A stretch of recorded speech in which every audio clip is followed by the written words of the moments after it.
कर्महवा गांव के दो जुड़वां भाई रामू और श्यामू का जीवन एक ही घर में शुरू हुआ था, लेकिन उनकी सोच और कर्मों ने उन्हें बिल्कुल अलग रास्तों पर ला खड़ा किया।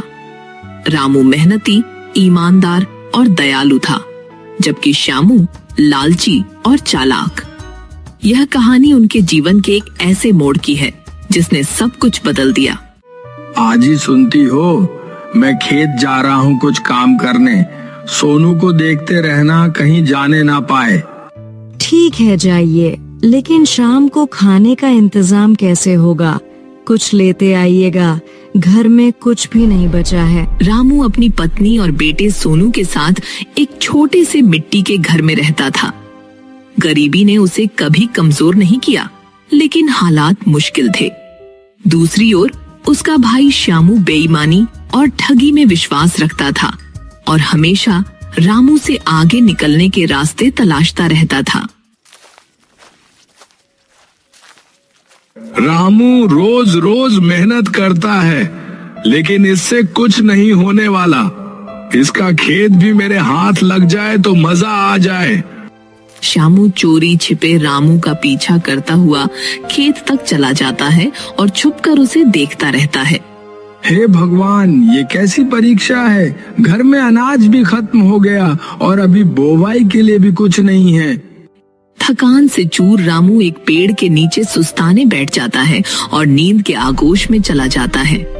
श्यामू यह देखकर मन ही मन खुश होने लगता है। अरे वाह, यह तो यहाँ आराम फरमा रहा है।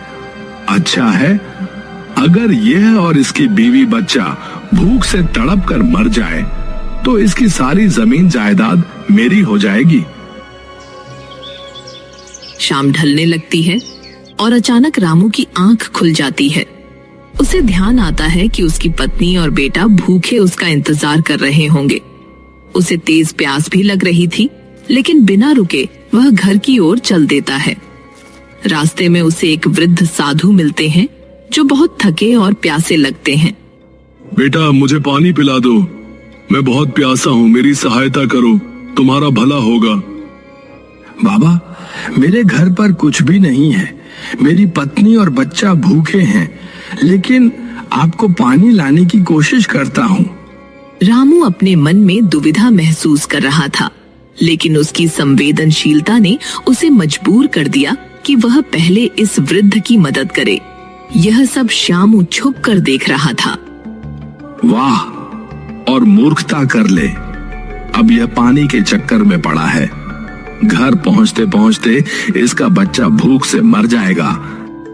श्यामू यह सोचकर खुशी खुशी अपने घर चला जाता है। रामू पास के कुएं से पानी लेकर लौटता है और साधु को पिलाता है। बेटा, तुमने मेरी सहायता की है, बदले में यह अनाज लो और अपने घर ले जाओ। इससे तुम्हारा परिवार भूखा नहीं रहेगा। रामू खुशी खुशी अनाज लेकर घर पहुंचता है।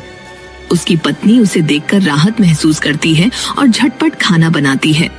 उस रात पूरा परिवार भूख मिटाकर चैन की नींद सोता है।